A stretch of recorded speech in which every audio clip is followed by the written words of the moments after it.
besok Bapak mau jualan di event yang ada di taman kota. Nanti tolong siapin semuanya ya, ucap Rian kepada istrinya yang bernama Bu Arni. Istrinya pun mengangguk mendengar penuturan suaminya. Pak Rian ini adalah seorang penjual tahu aci di beberapa acara event yang digelar di berbagai tempat. Dirinya sudah membuka usaha tersebut sudah lama sekali, dan berkat usahanya tersebut, dirinya bisa mendapatkan untung yang lumayan. Ya meskipun kadang beberapa kali juga masih sepi. Dia berjualan dari satu tempat event ke tempat event yang lain, yang dia dapatkan kabar tersebut dari salah satu temannya. Namun informasi yang dia dapatkan itu tidaklah gratis karena dia juga harus membayar. Dan malam itu, akhirnya Bu Arni menyiapkan beberapa keperluan yang akan dibawa suaminya besok, termasuk menyiapkan tahu aci mentahnya. Dan kebetulan tempat event dagang kali ini ada di taman kotanya, jadi dia bisa pulang segera jika sudah lelah. Namun Pak Rian tidak memperbolehkan istrinya untuk ikut berdagang. Dia disuruh untuk menunggu di rumah saja sambil mengasuh anak satu-satunya yang baru berumur 5 tahun yang bernama Sisil. "Bu, tolong buatkan Bapak kopi dulu," ucap Rian. Akhirnya Bu Arni pun saat itu langsung membuatkan secangkir kopi untuk suaminya di dapur. Namun ternyata kala itu gulanya sudah habis. Bu Arni pun kemudian menghampiri Pak Rian untuk bilang kalau gulanya itu sudah habis. "Loh, kok balik lagi Bu? Kopinya mana?" "Itu Pak, gulanya habis. Kalau nggak usah pakai gula gimana?" "Ya udah nggak apa-apa." Akhirnya beberapa saat kemudian setelah kopinya jadi, Bu Arni pun langsung memberikannya kepada Pak Rian. Setelahnya Bu Arni pun kembali menyiapkan beberapa keperluan suaminya untuk esok hari. Sedangkan Rian memilih untuk duduk di depan televisi sambil menyeruput secangkir kopi yang telah dibuatkan istrinya tadi. Sembari dia juga melakukan pembukuan dari hasil dagangnya hari itu, tentang biaya modal dan juga biaya untungnya. "Lumayanlah, pendapatannya lebih banyak dari hari kemarin," gumam Pak Rian. Dan tepat pukul 9 malam istrinya sudah selesai menyiapkan semua keperluan untuk dagang besok. Kemudian dia menghampiri suami yang ada di ruang tengah.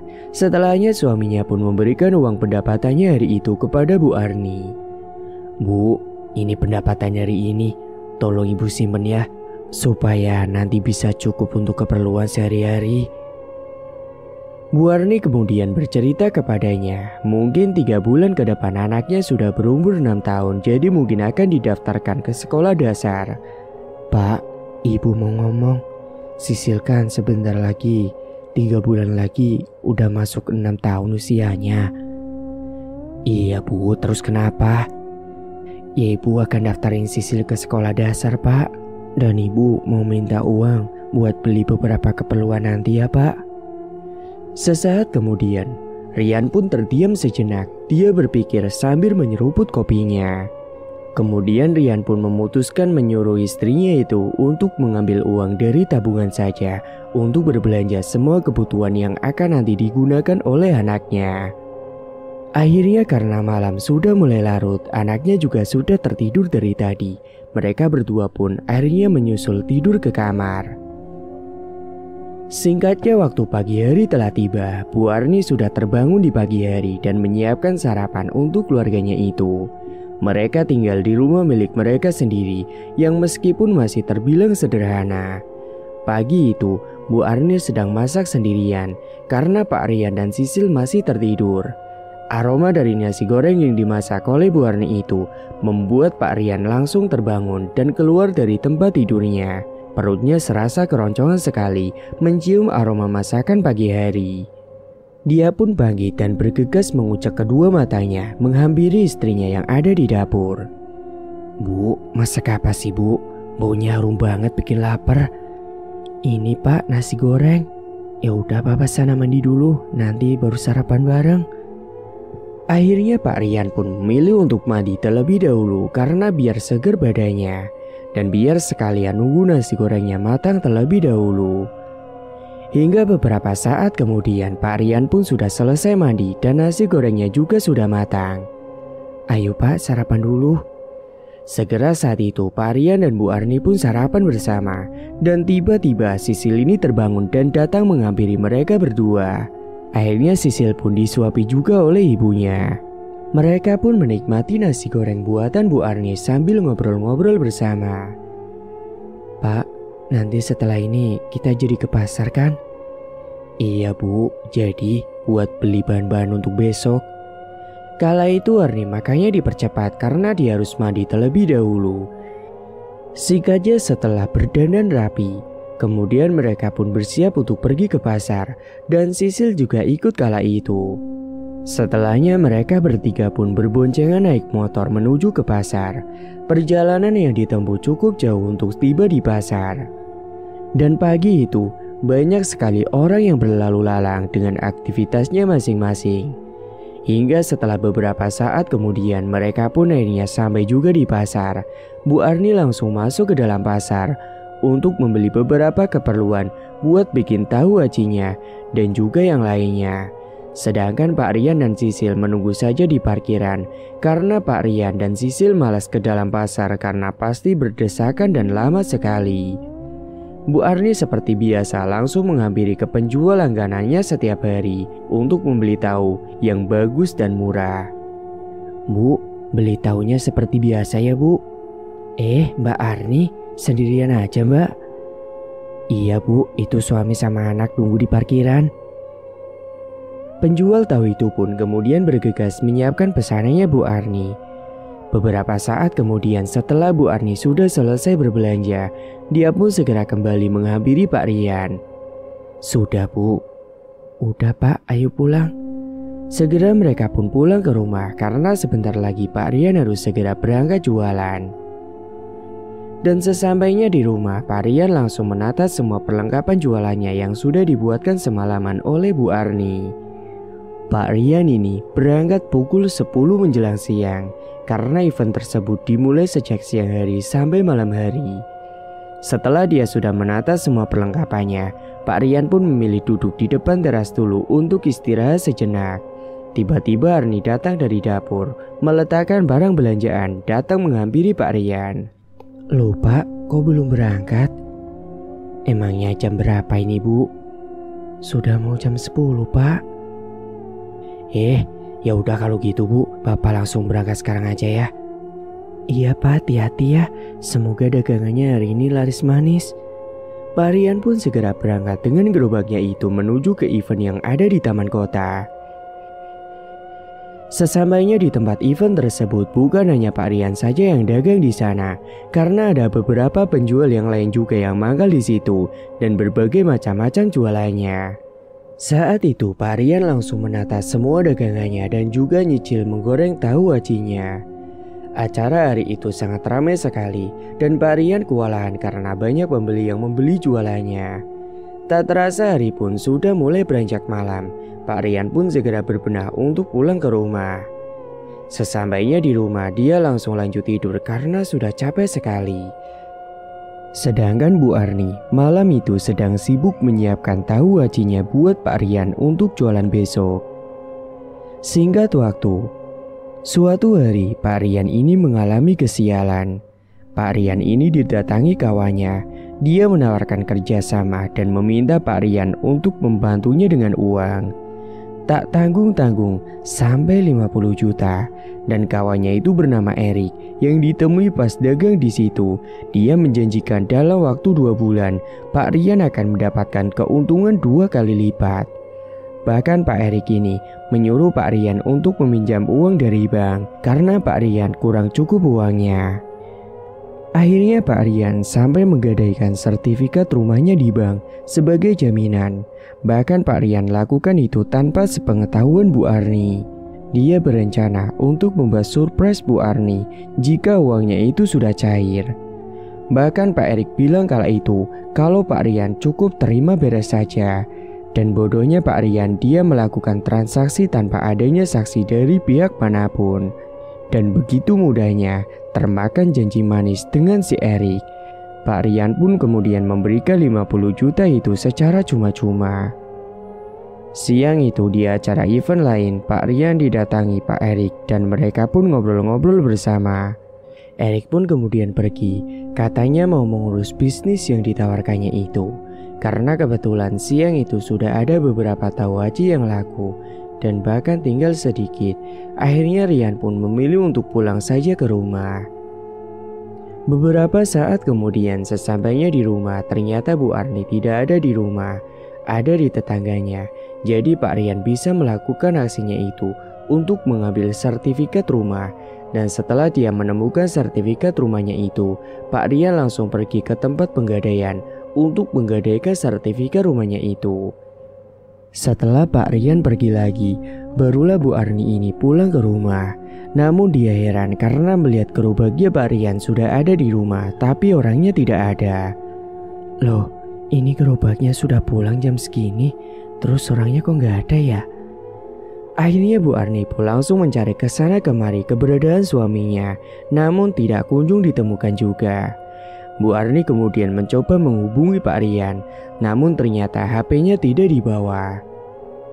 Beberapa jam kemudian setelah Pak Rian pulang dari pegadaian sore itu, Bu Arni yang sedang berada di depan TV langsung memberondong berbagai macam pertanyaan kepadanya. Loh Pak, dari mana saja sih? Itu tadi gerobaknya udah pulang tapi kok bapaknya nggak ada? Iya Bu, tadi bapak ke rumah teman sebentar. Oh gitu, tapi kenapa jam segini bapak sudah pulang? Emangnya sudah habis? Tinggal dikit tadi Bu, tapi papa memang ada urusan sebentar sama temen, makanya pulang cepat. Bu Arni pun kemudian tidak melanjutkan obrolan tersebut dan dia tidak terlalu menghiraukannya. Setelahnya Bu Arni pun memilih mandi dulu karena sudah gerah banget habis beres-beres rumah tadi. Sedangkan Pak Rian dudukkan leleh-leleh sambil nonton TV. Keesokan harinya, Pak Rian kemudian ketemuan dengan Pak Erik karena Pak Rian akan memberikan uang 50 juta itu dari hasil menggadaikan sertifikat rumahnya. Ini uangnya Rik, 50 juta ya, coba dihitung dulu. Ah nggak usah, aku percaya kok sama kamu. Iya Rik, tapi beneran kan nanti aku dapat keuntungannya 2 kali lipat? Iya udah kamu tenang aja, dijamin itu. Tapi Rik, kok nggak ada surat-surat pernyataan perjanjian tanda tangan gitu ya? Itu mah nggak perlu Yan, banyak kok yang sudah join dan mereka juga dapat keuntungan, ucap Erik berbohong kala itu. Setelahnya Erik pun beranjak pergi dengan membawa uang yang sudah diberikan oleh Rian. Saat itu Rian pun mencoba untuk tetap berpikir positif. Malah dirinya sudah membayangkan jikalau dirinya nanti punya banyak uang, dia akan kasih surprise buat istrinya. Namun kala dirinya sedang melamun, dia dibuat kaget saat ada pembeli yang datang. Singkat waktu, 2 bulan setelahnya, Pak Rian yang menunggu kepastian dari Erik tidak kunjung dapat kabar.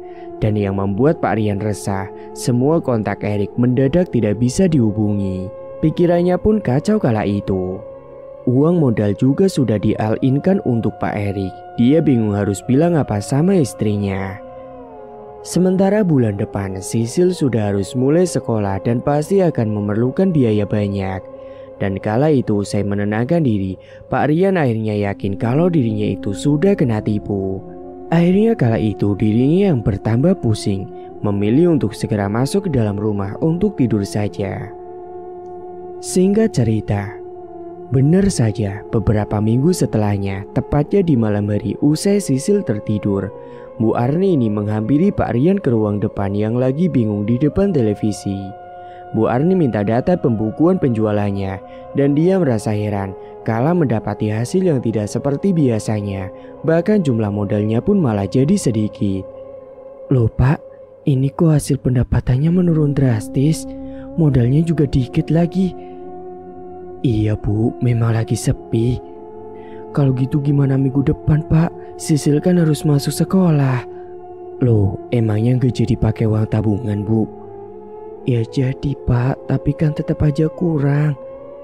Kala itu wajah Pak Rian jadi cemas, namun dengan keberanian, akhirnya dia pun mutusin untuk memberitahukan semuanya soal dirinya yang diam-diam menggadaikan sertifikat rumah dan all-in-kan untuk bisnis yang sudah ditawarkan oleh Erik. Bu, Bapak mau jujur sama ibu, tapi ibu jangan marah ya. Jujur apa, Pak? Memangnya selama ini ada yang Bapak sembunyikan?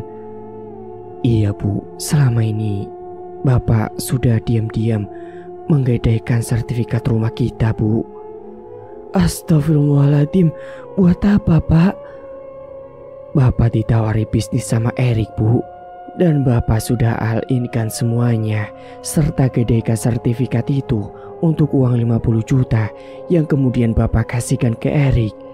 Tapi sampai sekarang Eriknya itu gak ada kabar, Bu. Susah dihubungin. Maaf ya, Bu, Bapak melakukan ini tanpa sepengetahuan Ibu. Mendengar itu, Bu Arni pun sontak marah sejadi-jadinya dan menyalahkan suaminya. Bapak ini gimana sih? Kenapa tergiur dengan hal seperti itu? Kenapa nggak mikir ke depannya, Pak? Terus nanti kita harus setoran gadainya uang itu pakai apa? Sedangkan buat biaya sehari-hari aja selalu kurang. Belum lagi nih Sisil mau masuk sekolah. Ibu nggak habis pikir sama perbuatan Bapak ini, ucap Bu Arni sambil geleng-geleng kepala karena merasa kecewa sekali. Rumah tangganya yang awal-awalnya ekonominya lancar-lancar saja, kini jadi berantakan gara-gara Pak Rian yang egois memutuskan semuanya sendirian. Bu Arni benar-benar marah dan menyuruh Pak Rian tidur di luar kamar, dan dia nggak mau tahu. Pokoknya Pak Rian harus menyelesaikan semua ini sendirian. Lalu Bu Arni pun meninggalkan Pak Rian begitu saja dan mengunci pintu kamarnya. Dia benar-benar tidak menduga dan tidak menyangka suaminya akan seteledor seperti itu. Pak Rian pun semakin pusing kala melihat respon dari Bu Arni. Dia benar-benar menyesal atas keteledorannya itu. Akhirnya dia pun memutuskan untuk tidur saja di kursi sofa depan televisi. Bahkan dia sampai lupa mematikan TV-nya malam itu. Esok paginya, Bu Arni yang masih kesal sengaja bangun siang hari. Bu Arni tak lagi membantu Pak Rian menyiapkan bahan-bahan dagangannya. Jadi Rian terpaksa harus menyiapkan semuanya sendiri, karena memang sejak awal dirinya lah yang membuat suasana jadi seperti ini. Bahkan ketika Bu Arni sudah bangun, dia hanya lewat saja saat melihat Rian sedang sibuk menyiapkan dagangan. Dan tepat sebelum keberangkatan, mereka didatangi pihak bank yang menagih Pak Rian untuk menebus kembali sertifikatnya dengan total uang yang dipinjamnya dulu dan juga bunganya, atau kalau tidak, rumahnya akan menjadi milik bank. Dan kala itu, Bu Arni benar-benar meminta kelonggaran waktu, hingga akhirnya pihak bank pun memberikan tempo 2 bulan ke depan. Setelahnya mereka pun pergi dari rumahnya. Setelah debt collector itu pergi, Bu Arni memarahi Pak Rian kembali. Tuh Pak, lihat kan, hidup kita jadi gak tenang. Ini semua gara-gara Bapak. Dan dalam waktu 2 bulan ini, pokoknya Bapak harus segera melunasinya. Iya Bu, Bapak minta maaf. Ibu gak usah pikirin ini, biar tanggung jawab Bapak aja. Ya iyalah, memang harusnya seperti itu. Setelahnya Pak Rian pun beranjak ke lapak dagangannya, dan setibanya di sana, dia langsung menata lapaknya. Dia ditegur kawannya karena tampak lesu sekali. Waktu itu belum ada pembeli yang datang. Kemudian Pak Rian pun menceritakan sedikit apa yang dialaminya. Kawannya yang mendengar nama Erik, dia langsung menyauti karena pasalnya menurut kawannya itu bahwa memang Erik ini juga pernah nipu orang lain, tidak hanya Rian saja. Pak Rian pun kaget mendengar fakta itu. Namun pembicaraan mereka harus terhenti saat ada pembeli yang mulai berdatangan. Namun entah kenapa, usai kena tipu 50 juta itu, kini dagangan Pak Rian malah jadi sepi dan tidak seramai sebelumnya. Dia pun terduduk di lapaknya, merenung bagaimana caranya agar dirinya itu bisa ngumpulin uang 50 juta dalam waktu 2 bulan. Karena jika gagal bisa saja Bu Arni ini memilih cerai sama dirinya, dan Pak Rian gak mau hal itu terjadi. Dia yang juga masih muak dengan si Erik, tiba-tiba dia kepikiran untuk menyantetnya, dan saat dirinya kepikiran kata santet, dia juga teringat sesuatu, yakni soal pesugihan. Apakah pesugihan itu benar-benar nyata? Pikirnya kala itu. Dan jika memang faktanya bisa membuat orang cepat kaya, mungkin kala itu Rian berpikir untuk mencobanya. Hingga akhirnya setelah menimang-nimang, dia pun akhirnya memantapkan dirinya. Dan mungkin nanti pekan dia akan mencari tahu tentang di mana lokasi dukun sakti yang ada di sekitar desanya. Singkat waktu, pekan pun tiba. Rian libur dagang. Dia pergi ke tempat dukun yang sudah dia ketahui lokasinya. Dia mendapatkan info itu dari teman-temannya yang ada di desa lain, namun masih satu kabupaten dengannya. Dan ketika itu, Rian mendatangi lokasinya itu langsung, yang masuk ke dalam kebun-kebun. Dan singkatnya usai menempuh jarak yang tidak terlalu jauh, dan selang beberapa saat, dia pun mendapati sebuah rumah yang berpagar di situ. Usai mengetuk pintu, muncullah sosok kakek-kakek yang bernama Mbak Dodo. Kemudian menyuruhnya untuk duduk di depan kursi teras depan rumahnya. Setelahnya kemudian, Rian menyampaikan niatnya tersebut bahwa dirinya mau menyantet seseorang dan melakukan pesugihan. Mbak Dodo kemudian mematok harga untuk jasanya itu sekitar 2 juta.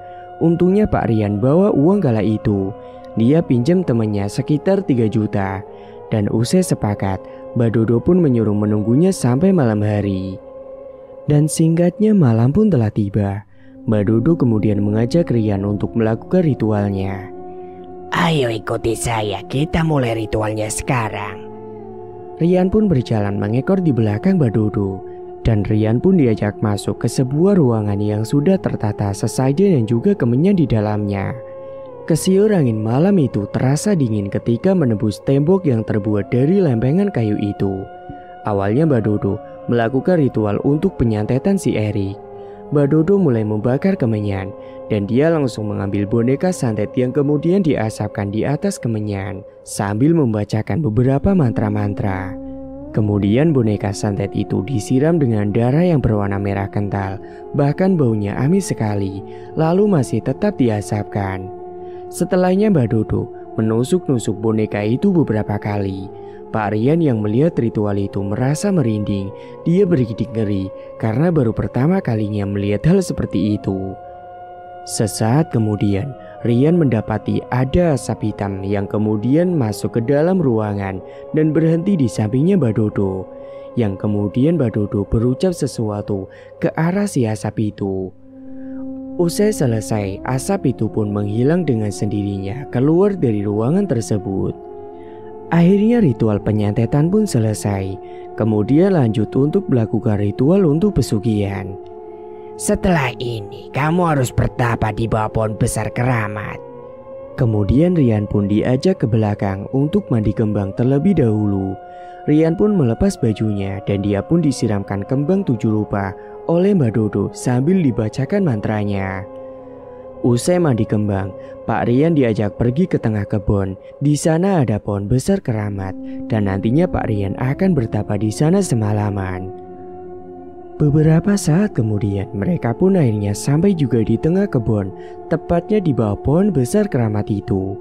Setelahnya Mbak Dodo meletakkan beberapa sesajen dan juga kemenyan yang saat itu sudah ditata di bawah pohon besar. Kemenyan pun kemudian mulai dinyalakan. Rian pun disuruh untuk duduk bersila. Duduklah di situ dan nanti kau bacakan mantra ini semalaman dan jangan makan dan juga minum. Rian pun mengangguk paham mendengar penuturan dari Mbak Dodo. Dan nanti kalau ada beberapa gangguan jangan kamu hiraukan. Baik Mbah. Kalau begitu saya pulang dulu. Dan nanti sebelum subuh kamu harus menyusul pulang ke rumah. Setelahnya Mbak Dodo pun pergi meninggalkan Rian. Kemudian Rian pun mulai merapalkan mantra yang sudah diberikan oleh Mbak Dodo. Beberapa saat kemudian, Rian mendapatkan gangguan yang membuat bulu kuduknya merinding. Kala dia sedang sibuk melakukan ritual, tiba-tiba saja dia dikejutkan dengan suara tapakan kaki yang terseok-seok terdengar jelas sekali di belakang tubuhnya. Seketika Rian pun langsung gemetaran. Akan tetapi sesuai dengan pesan Mbak Dodo untuk tidak melihat ke belakang ataupun menghiraukan gangguan yang datang, Rian pun kemudian mencoba fokus kembali membacakan mantranya. Hingga sesaat setelahnya suara itu pun menghilang begitu saja entah kemana. Akan tetapi Rian kemudian dikejutkan kembali dengan suara wanita yang tertawa mengikik. Dan saat Rian lihat kalau di hadapannya itu sudah berdiri sosok kuntilanak yang sangat mengerikan sekali wajahnya. Wajahnya dipenuhi dengan darah dan juga hancur berantakan. Rian pun terlonjak kaget, dia benar-benar ketakutan akan tetapi dia pun mencoba melawan rasa takutnya itu. Hembusan angin kencang malam itu membuat suasana malam itu sangat dingin sekali. Kemudian Rian mencium bau busuk yang sangat menyengat seperti bau bangkai tikus dan dia juga mendengar tapakan kaki lagi yang kini terdengar sangat berat dan besar sekali seperti dentuman.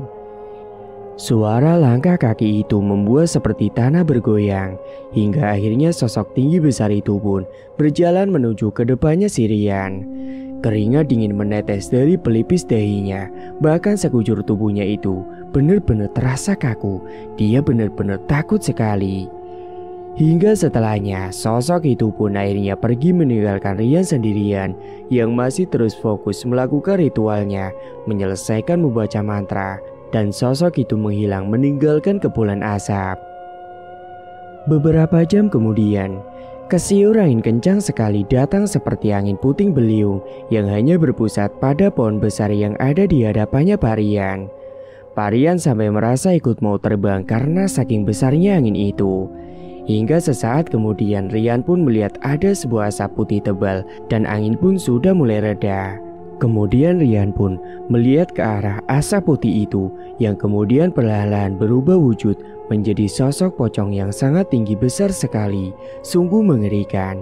Rian pun kaget dan dia pun keheranan karena dia baru pertama kalinya melihat sosok pocong yang ukurannya segede itu.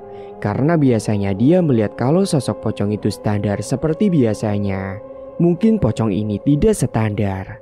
Kemudian sosok itu pun berucap kepada si Rian, "Ritualmu sudah kuterima, sekarang pulanglah dan selanjutnya kau akan diberitahu oleh si Dodo." Setelahnya Rian pun bergegas untuk pulang ke rumahnya Mbak Dodo. Dia meninggalkan beberapa sesajen dan juga kemenyan. Dia melewati jalanan setapak yang sempit dan banyak sekali semak-semak belukar. Beberapa saat kemudian, Rian pun akhirnya sampai juga di rumahnya Mbak Dodo sebelum subuh tiba. Dan kala itu, Mbak Dodo langsung memberikan makan dan minum untuk Rian yang terlihat lesu dan pucat sekali karena tidak makan dan juga tidak minum. Apalagi tenaganya telah terkuras karena ketakutan. Usai makan dan minum selesai, Mbak Dodo mengajak Rian untuk melakukan ritual kembali. Setelah berbagai ritual dijalani, Mbak Dodo pun kemudian menyerahkan sebuah cincin akik berwarna merah pekat kepada si Rian. Kemudian Mbak Dodo berpesan menyuruh Rian untuk memandikan cincin itu dengan kembang 7 rupa setiap malam Jumat dan diletakkan di dalam sebuah wadah yang sudah diisi kembang melati. Dan bukalah wadah itu waktu paginya. Nanti dijamin Rian bakalan terkejut. Mbak Dodo juga menambahkan, kalau misalkan lagi dagang, pakai saja cincin itu, dijamin pasti bakalan laris.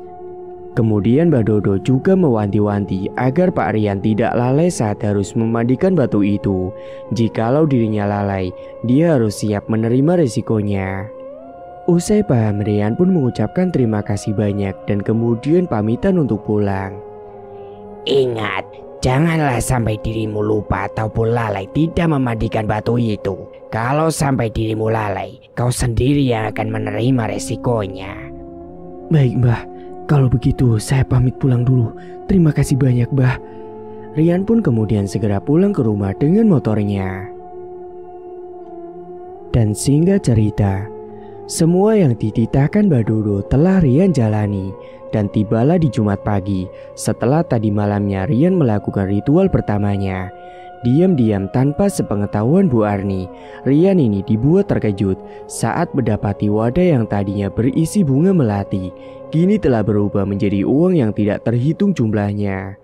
Rian pun dibuat senang dengan hal itu, harapannya untuk melunasi 50 juta itu akan segera terwujud. Tak berhenti sampai di situ. Saat dagang pun, Pak Rian benar-benar dibuat kewalahan. Pasalnya ramai sekali yang berjibun di lapak stengnya itu sebab cincin yang telah dipakainya. Dagangannya pun ludes tidak bersisa. Dan singkatnya hanya butuh waktu 3 minggu, Rian sudah berhasil mengumpulkan uang 60 jutaan berkat ritualnya itu. Pak Rian pun segera menembus sertifikat rumahnya dan melunasi hutangnya di bank. Dan semenjak itulah Bu Arni kemudian kembali dekat dengan Pak Rian. Namun kala itu Bu Arni berucap dan menasihati Pak Rian untuk tidak mengulangi keteledorannya itu lagi. Pak Rian pun akhirnya juga bisa memenuhi kebutuhan anaknya yang mulai bisa bersekolah. Sementara di tempat lain, tanpa sepengetahuan Pak Rian, tepatnya di lokasinya Erik menyembunyikan dirinya, dia selalu mendapatkan teror. Hingga pada akhirnya dia mengalami sebuah kecelakaan saat mengendarai mobil.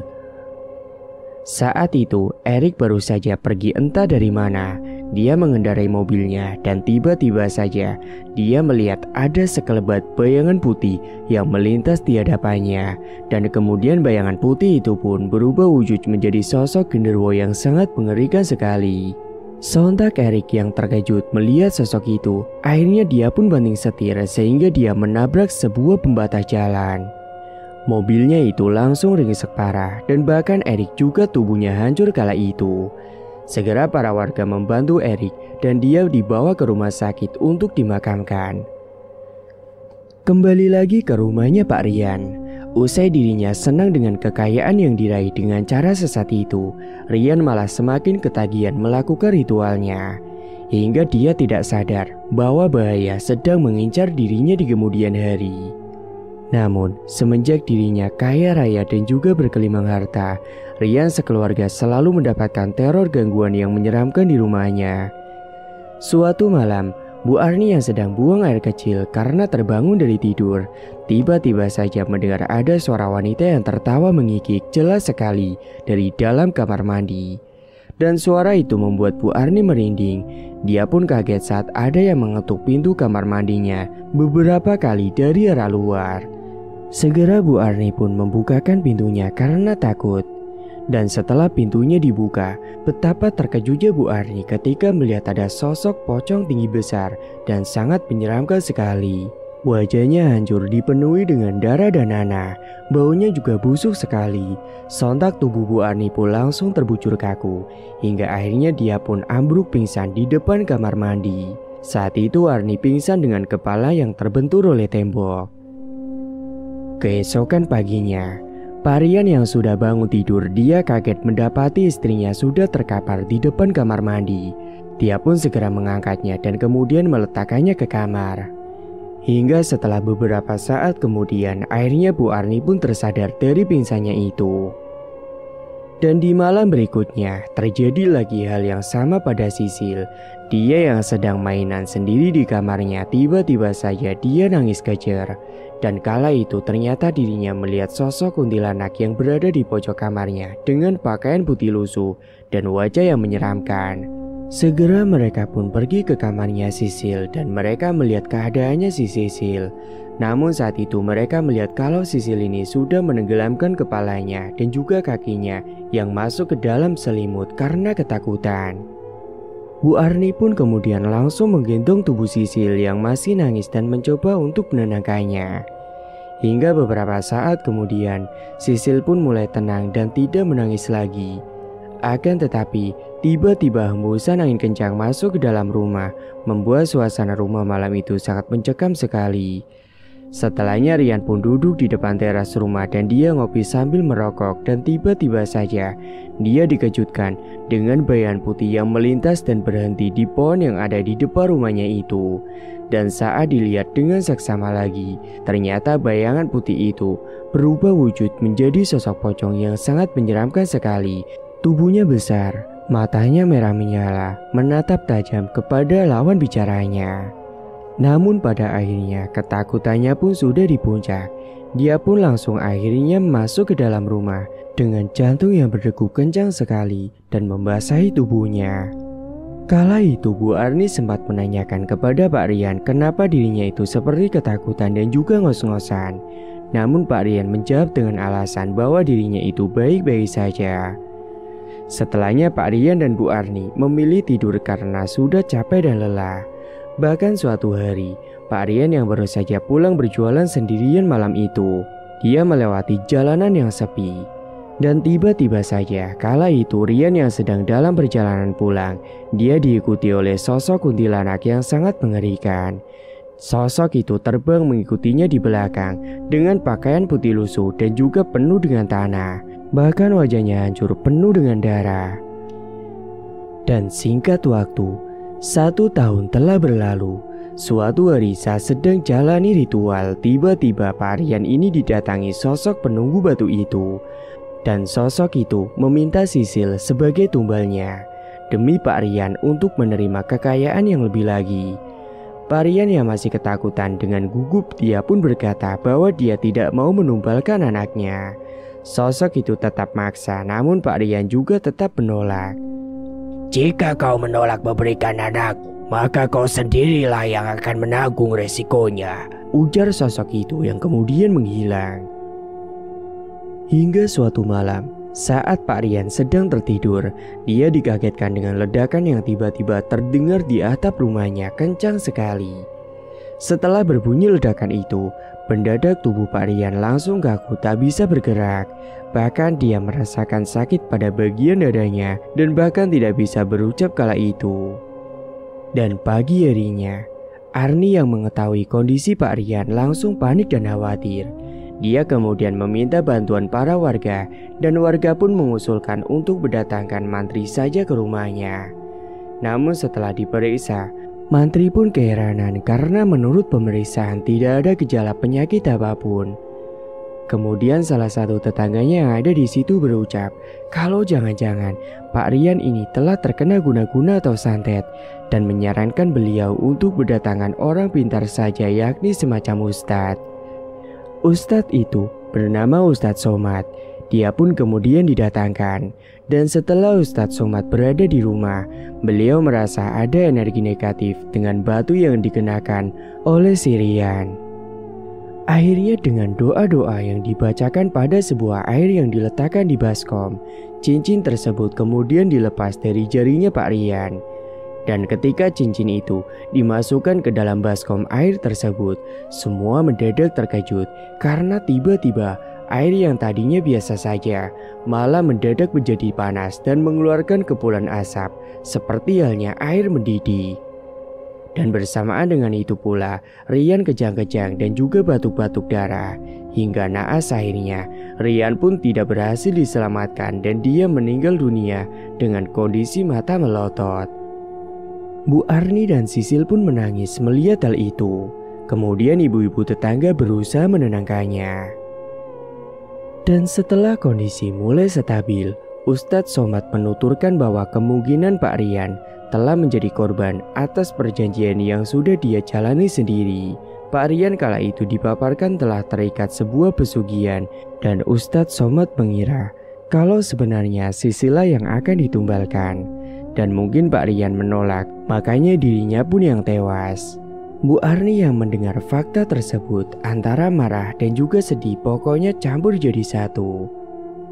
Hingga pada akhirnya jenazah Pak Rian pun dimakamkan hari itu juga. Dan setelahnya Bu Arni dan Sisil memutuskan pindah ke rumah orang tuanya saja dan menetap di sana. Sementara rumahnya kini sudah kosong dan akan dijual untuk biaya kehidupan mereka sehari-hari.